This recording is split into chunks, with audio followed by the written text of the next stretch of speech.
Super Saravana stores.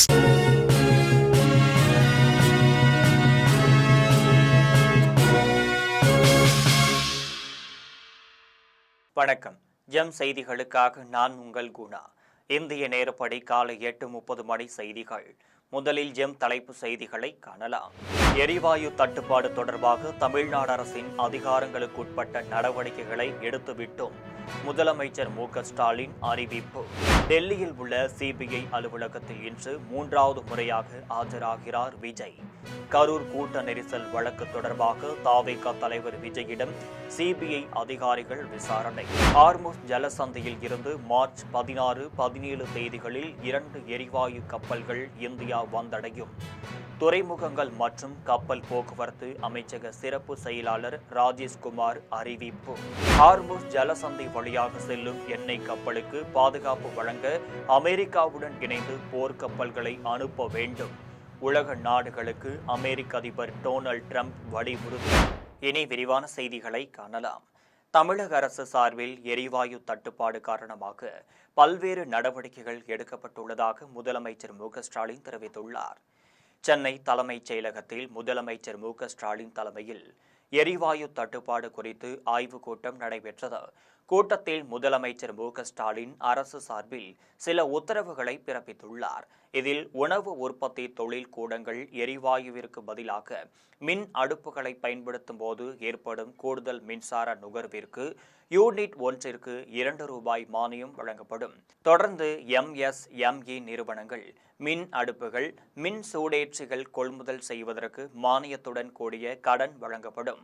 உணவகங்கள் மூடப்படும் வேளையில் விவசாயிகளின் வாழ்வாதாரத்தினை கருத்தில் கொண்டு காய்கறிகள் மற்றும் பழங்களை 194 உழவர் சந்தைகளில் எவ்வித கட்டுப்பாடு இல்லாமல் அவர்கள் விற்பனை செய்ய அனுமதி வழங்கப்பட்டுள்ளது. இந்த மாத பொது விநியோக திட்டத்திற்கு கூடுதலாக 3228 கிலோ லிட்டர் மண்ணெண்ணெய் குடும்ப அட்டைதாரர்களுக்கும் வழங்கப்படும் என்பது உள்ளிட்ட பல்வேறு நடவடிக்கைகள் எடுக்கப்பட்டுள்ளது.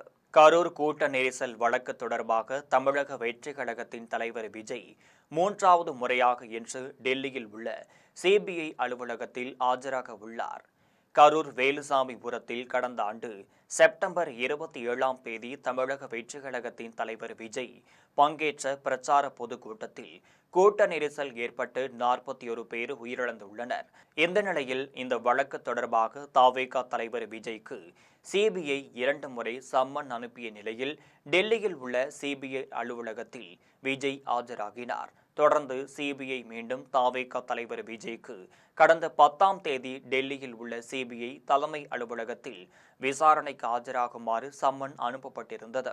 ஆனால் விஜய் தரப்பில் கட்சி பணிகள் இருப்பதாகவும் டெல்லிக்கு பதிலாக தமிழ்நாட்டில் உள்ள சிபிஐ அலுவலகத்தில் விசாரணை நடத்துமாறும் கேட்டுக் கொள்ளப்பட்டிருந்தது. இதனால் சிபிஐ அதிகாரிகள் விஜயை 15ஆம் தேதி விசாரணைக்கு டெல்லிக்கு வருமாறு சம்மன் அனுப்பினர். இதன்படி சிபிஐ விசாரணைக்காக தவேக தலைவர் விஜய் நேற்று தனி விமானம் மூலம் டெல்லி புறப்பட்டு சென்றார்.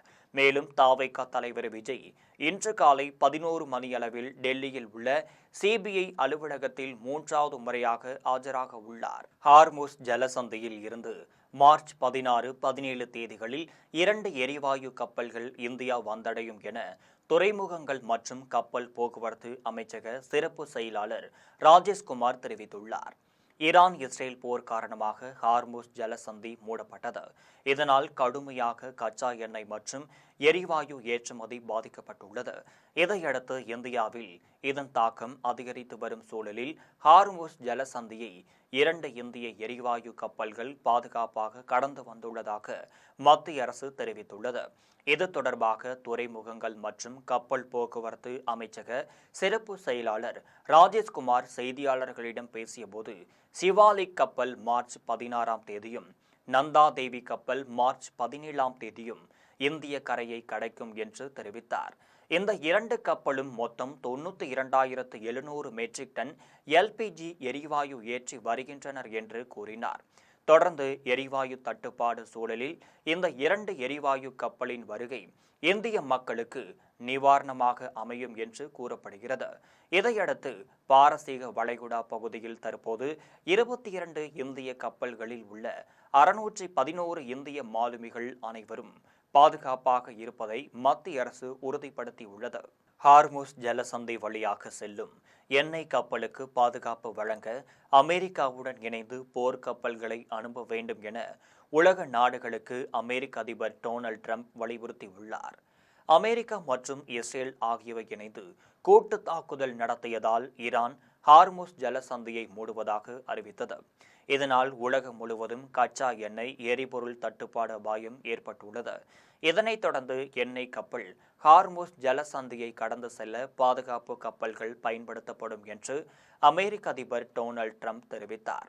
இது தொடர்பாக அவர் செய்தியாளர்களிடம் பேசியபோது, கச்சா எண்ணெய் எரிபொருள் தட்டுப்பாட்டால் பாதிக்கப்பட்ட நாடுகள் அமெரிக்காவுடன் இணைந்து ஹார்முஸ் ஜலசந்தியை திறந்து பாதுகாப்பாக எண்ணெய் கப்பல்கள் கடந்து செல்ல போர்க்கப்பல்களை அனுப்பி வையுங்கள் என வலியுறுத்தினார். ஈரானின் இராணுவ திறன் 100% அளிக்கப்பட்டுள்ளது என்றும், இருப்பினும் அவர்களால் 2 ஆளில்லா விமானங்கள் மூலமாகவோ அல்லது குறுகிய தூர ஏவுகணை மூலமாகவோ தாக்குவது மிகவும் எளிமையானது என்று குறிப்பிட்டார். இதனால் பாதிக்கப்பட்ட சீனா, பிரான்ஸ், ஜப்பான், தென்கொரியா, இங்கிலாந்து மற்றும் பிற நாடுகள் அப்பகுதிக்கு கப்பல்களை அனுப்பி அச்சுறுத்தலாக அமையாதவாறு செய்வார்கள் என்று நம்புவதாக குறிப்பிட்டார். பஞ்சாப் மாநில ஆம் ஆத்மி அரசு ஊழலில் மூழ்கியிருப்பதால் அம்மாநில மக்கள் மாற்றத்தை விரும்புவதாக மத்திய உள்துறை அமைச்சர் அமித்ஷா குற்றம் சாட்டியுள்ளார். அடுத்த ஆண்டு தொடக்கத்தில் பஞ்சாப் மாநில சட்டப்பேரவை தேர்தல் நடைபெற உள்ளது. இந்த நிலையில் அந்த மாநிலத்தில் ஆட்சி செய்து வரும் ஆம் ஆத்மி, காங்கிரஸ், பாஜக உள்ளிட்ட அனைத்து கட்சிகளும் தேர்தல் பிரச்சாரத்தை தொடங்கிவிட்டனர். மோகா மாவட்டத்தில் உள்ள ஹில்லி சாக்லான் நகரில் இன்று பாஜக பேரணியும் அதன் முடிவில் பொதுக்கூட்டமும் நடைபெற்றது. அதில் பேசிய ஒன்றிய உள்துறை அமைச்சர் அமித்ஷா, பஞ்சாபில் மாற்றத்தை ஏற்படுத்துவோம் என்றும், ஆட்சிக்கு வந்த ஆம் ஆத்மி என்ன சாதித்து விட்டது என விமர்சித்தார். பஞ்சாப் அரசின் செலவில் தனி விமானத்தில் நாடு முழுவதும் ஆம் ஆத்மி தலைவர் கெஜ்ரிவால் பயணம் செய்து வருவதாகவும் அவர் குற்றம் சாட்டினார். இதுபோன்ற செயல்களுக்கு பஞ்சாப் முதலமைச்சர் பகவந்த் மான் சிங் வெட்கி தலைகுனிய வேண்டும் என அமித்ஷா சாடினார். பஞ்சாப் மாநிலத்தை ஊழல், போதைப் பொருள் குற்றங்களில் ஆம் ஆத்மி அரசு மூழ்கடித்து விட்டதாகவும் அவர் தெரிவித்தார். பட்டுக்கோட்டையில் 20 கோடி ரூபாய் மதிப்பீட்டில் கட்டப்பட்டு 1 மாதத்திற்கு முன்பு துணை முதலமைச்சர் உதயநிதியால் திறந்து வைக்கப்பட்ட பஸ் ஸ்டாண்டில் செம்மண் காரை பெயர்ந்து விழுந்துள்ளது. தஞ்சாவூர் மாவட்டம் பட்டுக்கோட்டை நரியம்பாளையத்தில் 20 கோடி ரூபாய் மதிப்பீட்டில் கட்டப்பட்ட பேருந்து நிலையத்தை பிப்ரவரி மாதம் துணை முதலமைச்சர் உதயநிதி திறந்து வைத்தார். வந்து செல்லும் சாலை வசதி இல்லாத நிலையிலும், கட்டுமானங்கள் முடியாத நிலையிலும் அவசர கதியில் திறக்கப்பட்டதாக குற்றச்சாட்டு எழுந்தது. இந்த நிலையில் பேருந்து நிலையத்தின் மேற்கூரையின் செமென்ட் காரை திடீரென பெயர்ந்து விழுந்தது அதிர்ச்சியை ஏற்படுத்தியுள்ளது. தமிழகத்தில் ஆண்டிற்கு 1 லட்சம் பேர் புற்றுநோயால் பாதிக்கப்படுவதாகவும், அதனால் தமிழக அரசு புற்றுநோய் சிகிச்சை மையங்களை திறந்து வருவதாகவும் அமைச்சர் மா. சுப்பிரமணியன் தெரிவித்தார். புதுக்கோட்டை அரசு மருத்துவக் கல்லூரியில் 5 கோடியே 36 லட்சம் ரூபாய் செலவில் புற்றுநோய் கதிரியக்க சிகிச்சை கட்டடத்தை அமைச்சர்கள் மா. சுப்பிரமணியன், ரகுபதி, மெய்யநாதன் ஆகியோர் திறந்து வைத்தனர்.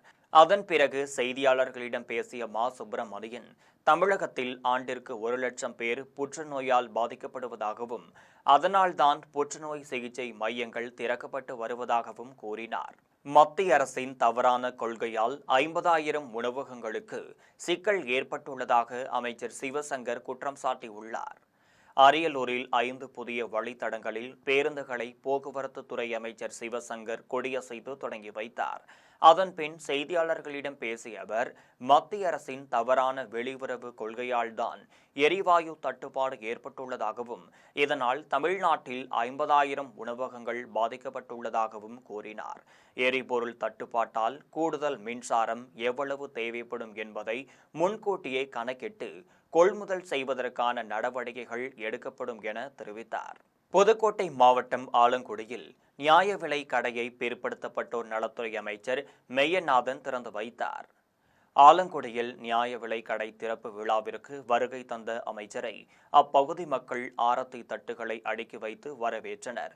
இதனைத் தொடர்ந்து நிகழ்ச்சிக்கு வந்த அமைச்சருக்கு பெண்கள் ஆரத்தி எடுத்தனர். அப்போது சம்பிரதாய முறைப்படி ஆரத்தி எடுத்த பெண்களுக்கு அமைச்சர் பணம் வழங்கினார். தேர்தல் தேதி அறிவிப்பதற்கு முன்பாகவே தேர்தல் கலாச்சாரம் தொடங்கிவிட்டதாக அப்பகுதி மக்கள் பேசிக் கொண்டனர். அரசு விழாவில் கை குழந்தையுடன் வந்த பழங்குடியின பெண்ணிடம் நலம் விசாரித்த அமைச்சர் காந்தி குழந்தையை கொஞ்சி மகிழ்ந்து பரிசு வழங்கி குழந்தையை வாழ்த்தினார். ராணிப்பேட்டை மாவட்டம் நெமிலியில் பயனாளிகளுக்கு வீடு கட்டுவதற்கான பணியாணை வழங்கும் விழா ஆட்சியர் சந்திரகலா தலைமையில் நடைபெற்றது. விழாவில் அமைச்சர் காந்தி கலந்து கொண்டு 256 பேருக்கு வீடு கட்டுவதற்கான ஆணைகளை வழங்கினார். அப்போது அங்கு கை குழந்தையுடன் வந்த பழங்குடியின பெண்ணிடம் மேடையில் நலம் விசாரித்து குழந்தையை கொஞ்சி மகிழ்ந்த அமைச்சர் காந்தி குழந்தைக்கு பரிசு வழங்கி வாழ்த்தியது அனைவரையும் நெகிழ செய்தது. விழாவில் ஊராட்சி ஒன்றிய தலைவர்கள் வடிவேலு, நிர்மலா, துணைத் தலைவர் புருஷோத்தம்மன், திமுக ஒன்றிய செயலாளர்கள் தமிழ்மணி, மணிவண்ணன், ஒன்றிய துணைச் செயலாளர் முகமது அப்துல் ரஹ்மான் ஆகியோர் கலந்து கொண்டனர். திமுகவின் ஆட்டம் முடிந்துவிட்டது, இனி வரும் காலம் நம்முடைய காலம் என்று முன்னாள் அமைச்சர் காமராஜ் கூறியுள்ளார். திருவாரூர் மாவட்டம் மன்னார்குடியில் நடந்த அதிமுக ஆலோசனைக் கூட்டத்தில் பேசிய அவர், தமிழகத்தில் சட்ட ஒழுங்கு சந்தி சிரிப்பதாகவும் சிறுமிகள் கூட பாலியல் தொந்தரவுக்கு ஆளாகுவதாகவும் குற்றம் சாட்டினார். மேலும் தமிழகத்தில் அதிகரித்துள்ள போதைப் பொருள் நடமாட்டத்தை கட்டுப்படுத்த திமுக அரசு தவறிவிட்டது என்ற முன்னாள் அமைச்சர் காமராஜ், திமுகவின் ஆட்டம் முடிந்துவிட்டது என்றார். வேடநத்தம் மாணவியின் பெற்றோர் கொடுத்த புகாரை வாங்காமல் இருந்தது கொலை குற்றத்திற்கு சமம் என்று குற்றவாளிக்கு தூக்கு தண்டனை வழங்க வேண்டும் என்றும் மதிமுக பொதுச் செயலாளர் வைகோ தெரிவித்துள்ளார். தூத்துக்குடி மாவட்டம் விளாத்திக்குளம் அருகே வேடநத்தத்தில் மர்மமான முறையில் கொல்லப்பட்ட 12ஆம் வகுப்பு மாணவி வீட்டிற்கு சென்ற மதிமுக பொதுச் செயலாளர் வைகோ பெற்றோருக்கு ஆறுதல் தெரிவித்தார். மகள் இறந்த துக்கத்தில் சாப்பிடாமல் இருந்த அந்த மாணவியின் பெற்றோருக்கு பழச்சாறு கொடுத்து குடிக்க வைத்தார். அதன்பின் செய்தியாளர்களிடம் பேசிய வைகோ, மாணவியின் பெற்றோர் புகார் கொடுக்க சென்றபோது குளத்தூர் காவல் நிலைய சிறப்பு உதவி ஆய்வாளர் செல்வராஜ் புகாரை பெற்றுக் கொள்ளாமல் இருந்தது கொலைக்கு சமம் என்றார். குற்றவாளிகளை கைது செய்து தூக்கு தண்டனை வழங்க வேண்டும் என கேட்டுக்கொண்டார். மாணவர்களிடையே போதைப் பொருள் பயன்பாட்டை தடுக்க கன்னியாகுமரி மாவட்ட காவல்துறை சார்பில் தி சாய்ஸ் என்ற விழிப்புணர்வு குறும்படம் வெளியிடப்பட்டது. நாகர்கோவிலில் நடந்த நிகழ்ச்சியில் குமரி மாவட்ட காவல் கண்காணிப்பாளர் ஸ்டாலின் விழிப்புணர்வு குறும்படத்தை வெளியிட்டார். பின்னர் செய்தியாளர்களிடம் பேசிய அவர், நண்பர்களின் வற்புறுத்தல் மற்றும் ஆர்வ கோளாறு காரணமாக ஒருமுறை போதைப் பொருளை பயன்படுத்த தொடங்கும் மாணவர்கள் பின்னர் அதற்கு அடிமையாகி விடுவதாக தெரிவித்தார். போதைக்கு அடிமையான மாணவர்களை கண்டறிந்து அவர்களை அதிலிருந்து மீட்பதற்காக காவல்துறை, உளவியாளர்கள் மற்றும் கல்வியாளர்கள் அடங்கிய பல்துறை வல்லுநர்களுடன் இணைந்து நிமிர் என்ற சிறப்பு குழு செயல்பட்டு வருவதாக தெரிவித்த அவர், இந்த குழு மூலம் கல்லூரிகளில் குறும்படம் திரையிடப்பட்டு மாணவர்களுக்கு உரிய ஆலோசனைகள் வழங்கப்பட உள்ளதாக தெரிவித்தார். சிவகங்கை மாவட்டம் தேவக்கோட்டையில் இஸ்லாமியர்களிடம் நாம் தமிழர் கட்சியின் தலைமை ஒருங்கிணைப்பாளர் சீமான் வாக்கு சேகரித்தார். சட்டமன்ற தேர்தலில் காரைக்குடி தொகுதியில் சீமான் போட்டியிடுகிறார். இந்த நிலையில் தேவக்கோட்டைக்கு வந்த சீமான் பெரிய பள்ளிவாசல் இஸ்லாமியர்களை சந்தித்து வாக்கு சேகரித்தார். அப்போது இஸ்லாமியர்களுக்கான இடஒதுக்கீட்டை 3.5 விழுக்காட்டில் இருந்து 7 விழுக்காடாக உயர்த்த வேண்டும் என்று அவர்கள் வலியுறுத்தினர். நாம் வெளிநாடுகளுக்கு வேலைக்காக செல்லும் நிலையில் வெளி மாநிலத்தவர் நம் மாநிலத்திற்கு வேலைக்கு வந்து ஆக்கிரமித்துக் கொள்வதாக சீமான் கூறினார். விவசாயிகளுக்கு திமுக எந்த திட்டத்தையும் செயல்படுத்தவில்லை என்பதால் திமுகவிற்கு வாக்களிக்கப் போவதில்லை என்று விவசாய சங்க தலைவர் பாண்டியன் தெரிவித்துள்ளார். திருச்சியில் தமிழக அனைத்து விவசாயிகள் சங்கம் சார்பில் ஆலோசனை கூட்டம் நடைபெற்றது. இதில் 38 சங்கங்களில் இருந்து 60 பேர் கலந்து கொண்டனர். இதில் நெல் குவிண்டாலுக்கு 3500 ரூபாய்க்கும் கரும்பு டன்னுக்கு 5000 ரூபாய் குறைந்தபட்ச ஆதரவு விலை நிர்ணயிக்க வேண்டும் என்றும் வலியுறுத்தினர். கூட்டத்திற்கு பின் செய்தியாளர்களிடம் பேசிய பாண்டியன், விவசாயிகளுக்கு எந்த திட்டத்தையும் செயல்படுத்தாத திமுகவிற்கு வாக்களிக்கப் போவதில்லை என்றும் தெரிவித்தார். நாம் தமிழர் கட்சியின் ஒரத்தநாடு தொகுதி செயல் வீரர்கள் கூட்டம் வேட்பாளரும் திரைப்பட இயக்குநருமான திருமுருகன் தலைமையில் நடைபெற்றது. தஞ்சாவூர், திருவோணம், பட்டுக்கோட்டை, திருவையாறு தொகுதி நாம் தமிழர் கட்சி வேட்பாளர்கள் அறிமுக விழா நடைபெற்றது. அப்போது பேசிய நிர்வாகிகள், மொத்த தொகுதிகளில் பாதியை பெண்களுக்கு ஒதுக்கிய ஒரே கட்சி நாம் தமிழர் கட்சி என்று தெரிவித்தனர். ஒரத்தநாடு தொகுதி நாம் தமிழர் கட்சி வேட்பாளர் இயக்குனர் திருமுருகன் பேசும்போது, தான் அடிப்படையில் விவசாயி என்பதால் விவசாயிகளின் வழி தனக்கு தெரியும் என்றார். விழுப்புரத்தில் காதல் பிரச்சனையில் 12ஆம் வகுப்பு பள்ளி மாணவனை கத்தியால் சரமாரியாக வெட்டிய இளைஞரை காவல்துறையினருக்கு பயந்து ரயிலில் விழுந்து உயிர் மாய்த்து கொண்டது பரபரப்பை ஏற்படுத்தியுள்ளது. விழுப்புரம் அருகே சித்தாத்தூர் திருக்கையைச் சேர்ந்தவர் தனஞ்செழியன் அதே ஊரைச் சேர்ந்த 12ஆம் வகுப்பு மாணவனை கத்தியால் சரமாரியாக வெட்டியுள்ளார். இதில் மாணவனின் நடுவிரல் துண்டானதோடு அவரது தலை, முகம் உள்ளிட்ட பல்வேறு இடங்களில் பலத்த காயம் ஏற்பட்டது. மாணவனை மீட்ட உறவினர்கள் முண்டியம்பாக்கம் அரசு மருத்துவமனையில் சேர்த்தனர். அங்கு சிகிச்சை அளித்து மேல் சிகிச்சைக்காக புதுச்சேரி ஜிப்மர் மருத்துவமனையில் சேர்த்தனர். இதுகுறித்து வழக்கு பதிந்த காவல்துறையினர் தனஞ்செழியன் மீது வழக்கு பதிந்து விசாரித்தனர். 12ஆம் வகுப்பு மாணவன் உடன் பயிலும் மாணவியுடன் பேசி வந்துள்ளார். இதனால்தான் தனஞ்செழியன் அவனை கத்தியால் தாக்கியதாக தெரிய வந்துள்ளது. காவல்துறையினர் தனஞ்செழியனை தேடி வந்த நிலையில் சித்தாத்தூர் திருக்கையில் ரயில் தண்டவாளத்தில் இளைஞர் இறந்து கிடப்பதாக தகவல் கிடைத்தது. காவல்துறையினர் சென்று பார்த்ததில் அது தனஞ்செழியன் என்று தெரிய வந்தது. விழுப்புரம் மாவட்டம் திருவெண்ணெய்நல்லூர் எடையாறில் சாலை ஓரத்தில் நடந்து சென்ற பெண் மீது வாகனம் மோதியதில் அவர் உயிரிழந்தார். திருவெண்ணெய்நல்லூர் அருகே எடையாரை சேர்ந்த அண்ணாமலை மனைவி சாந்தா திருக்கோவிலூர் சாலை ஓரமாக நடந்து சென்று கொண்டிருந்தார். அப்போது எதிரே வந்த வாகனம் இவர் மீது மோதியதில் படுகாயமடைந்தார். அவரை அப்பகுதி மக்கள் மீட்டு முண்டியம்பாக்கம் அரசு மருத்துவமனைக்கு அனுப்பி வைத்தனர். செல்லும் வழியிலேயே சாந்தா பரிதாபமாக உயிரிழந்தார். இதுகுறித்து திருவெண்ணெய்நல்லூர் காவல்துறையினர் வழக்கு பதிந்து தீவிர விசாரணை மேற்கொண்டு வருகின்றனர். நாகர்கோவில் யார்டில் நிறுத்தப்பட்ட ரயிலில் கேட்பாரற்று கிடந்த 8 கிலோ கஞ்சா பொட்டலங்களை ரயில்வே காவல்துறையினர் கைப்பற்றினர். வட மாநிலங்களில் இருந்து ரயிலில் கஞ்சா பொட்டலங்கள் கடத்தப்பட்டு வருவதை கட்டுப்படுத்த ரயில்வே காவல்துறையினர் ஆய்வு செய்தனர். இந்த நிலையில் அசாம் மாநிலம் திப்ருக்கரில் இருந்து கன்னியாகுமரிக்கு வரும் விரைவு ரயில் நாகர்கோவிலில் நின்றது. அப்போது ரயில்வே காவல்துறையினரும் ரயில்வே பாதுகாப்பு படையினரும் இணைந்து சோதனை மேற்கொண்டனர். முன்பதிவு செய்யப்படாத பெட்டியில் இருக்கைக்கு கீழே 8 கிலோ கஞ்சா இருப்பதை கண்டறிந்து எடுத்தனர். அதனை கடத்தி வந்தது யார் என்பது குறித்து தீவிர விசாரணை நடத்தி வருகின்றனர். புதுச்சேரியில் காதலிக்க மறுத்த பெண்ணை ஒருதலை காதலன் பெட்ரோல் ஊற்றி கொளுத்திய நிலையில் சிகிச்சை பலனின்றி பெண் பரிதாபமாக உயிரிழந்துள்ளார். புதுச்சேரி நேதாஜி நகரைச் சேர்ந்த சர்மிளாவை ஜோசப் என்பவன் ஒருதலையாக காதலித்து வந்துள்ளான். ஜோசப்பிற்கு ஏற்கனவே திருமணமாக 2 குழந்தைகள் உள்ள நிலையில் தனது மனைவியிடம் இருந்து விவாகரத்து பெற்று தனியாக வாழ்ந்து வந்துள்ளான். இந்த நிலையில் தான் ஜோசப் சர்மிளாவை ஒருதலையாக காதலித்து வந்துள்ளதாக கூறப்படுகிறது. தன்னை காதலிக்கும்படி வற்புறுத்தியதால் ஆத்திரமடைந்த சர்மிளா காவல் நிலையத்தில் புகார் அளித்துள்ளார். இந்த நிலையில் துணிக்கடையில் வேலை செய்துவிட்டு சர்மிளா வீடு திரும்பிய பொழுது அங்கு காத்து நின்ற ஜோசப் அவர் மீது பெட்ரோலை ஊற்றி தீ கொளுத்தி விட்டான். இதில் 85 விழுக்காடு தீ காயமுற்ற சர்மிளாவிற்கு புதுச்சேரி அரசு மருத்துவமனையில் தீவிர சிகிச்சை அளிக்கப்பட்டது. சிகிச்சை பலனின்றி அவர் பரிதாபமாக உயிரிழந்துள்ளார். புதுக்கோட்டையில் இயற்கை விவசாயிகள் உற்பத்தியாளர்கள் சங்கத்தினர் 56 வகை நெல் மணிகளை காட்சிப்படுத்தியுள்ளனர். புதுக்கோட்டையில் இயற்கை விவசாயிகள் உற்பத்தியாளர்கள் சங்கம் சார்பில் ரோஸ் ஆதப்பன் தலைமையில் பாரம்பரிய உணவு திருவிழா நடைபெற்றது. இதில் வேதி உரங்கள் இன்றி முழுவதும் இயற்கை உரங்களை பயன்படுத்தி இயற்கை முறையில் விளைவித்த தானியங்களை காட்சிப்படுத்தியிருந்தனர்.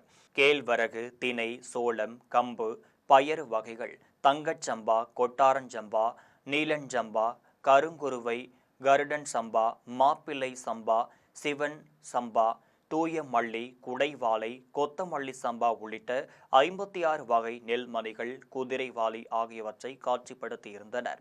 இயற்கை வேளாண்மையில் விளைவித்த அரிசி, பருப்பு, திணை, சோளம், பயறு ஆகியவற்றால் ஆன பண்டங்களை அனைவருக்கும் வழங்கினர். இதனை பெரியவர்கள் முதல் சிறியவர்கள் வரை அனைவரும் உண்டு மகிழ்ந்தனர். கோயம்புத்தூர் தனியார் கல்லூரியில் மாணவர்களின் தொழில் வளர்ச்சி மற்றும் புதிய தொழில்நுட்பங்கள் குறித்து விழிப்புணர்வு குறித்த நிகழ்ச்சி நடைபெற்றது. தனியார் கல்லூரியில் நடைபெற்ற நிகழ்ச்சியில் வருண், ஜோசப், அருண்மணி, கிருஷ்ணன் ஆகியோர் கலந்து கொண்டு மாணவர்களிடம் தொழில் வளர்ச்சி, புதிய வாய்ப்புகள் குறித்து உரையாற்றினர். 24 நிறுவனங்களைச் சேர்ந்த உயர்நிலை மனிதவள நிர்வாகிகள் தங்களது தொழில்துறை அனுபவங்களை மாணவர்களுடன் பகிர்ந்து கொண்டு தொழில் தேர்வு மற்றும் எதிர்கால திட்டமிடல் குறித்து பயனுள்ள வழிகாட்டுதல்களை வழங்கினர். இந்த நிகழ்ச்சியில் 1000க்கும் மேற்பட்ட மாணவர்கள் கலந்து கொண்டு பயனடைந்தனர்.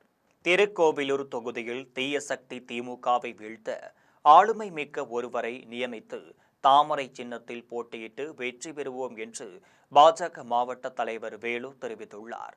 விழுப்புரம் மாவட்டம் திருக்கோவிலூரில் மாவட்ட பாஜக தலைவர் வேலு செய்தியாளர்களிடம் பேசினார். அப்போது திருக்கோவிலூர் தொகுதியில் திமுக என்ற தீய சக்தியை வீழ்த்த ஆளுமை மிக்க ஒருவரை வேட்பாளராக நியமிக்க வேண்டும் என கூறினார்.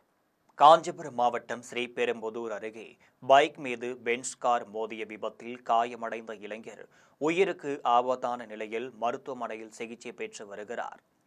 திருவள்ளூர் மாவட்டம் வெள்ளவேடு அடுத்த மேல் மணமேட்டைச் சேர்ந்த பெயிண்டர் ஜெயக்குமாரின் ஒரே மகன் மதன் டிப்ளமோ படிப்பை முடித்து தனியார் தொழிற்சாலையில் வேலை செய்து வந்தார்.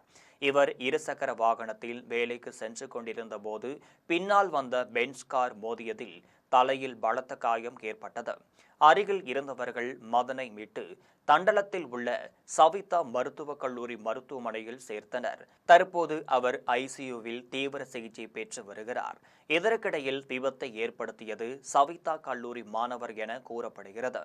இதனால் குற்றவாளியை கைது செய்ய வலியுறுத்தி உறவினர்கள் கல்லூரி முன்பு தரையில் அமர்ந்து போராட்டத்தில் ஈடுபட்டனர். மீண்டும் ஜெம் தலைப்புச் செய்திகள். எரிவாயு தட்டுப்பாடு தொடர்பாக தமிழ்நாடு அரசின் அதிகாரங்களுக்குட்பட்ட நடவடிக்கைகளை எடுத்துவிட்டோம். முதலமைச்சர் மு.க. ஸ்டாலின் அறிவிப்பு.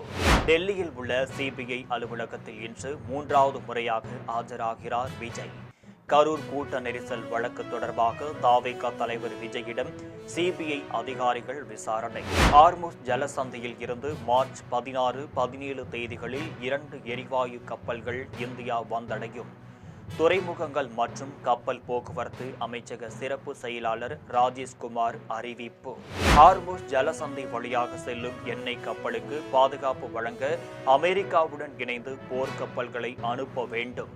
உலக நாடுகளுக்கு அமெரிக்க அதிபர் டொனால்ட் ட்ரம்ப் வலியுறுத்தல். இத்துடன் ஜெம் செய்திகள் நிறைவடைகின்றனர். மீண்டும் ஜெம் செய்திகள் மதியம் 1:30 மணிக்கு.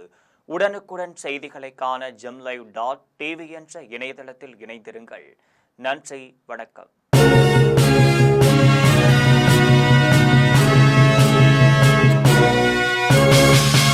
அன்பை கொடுங்கள், ஆடை கொடுங்கள், ரமலான் பெருநாள்.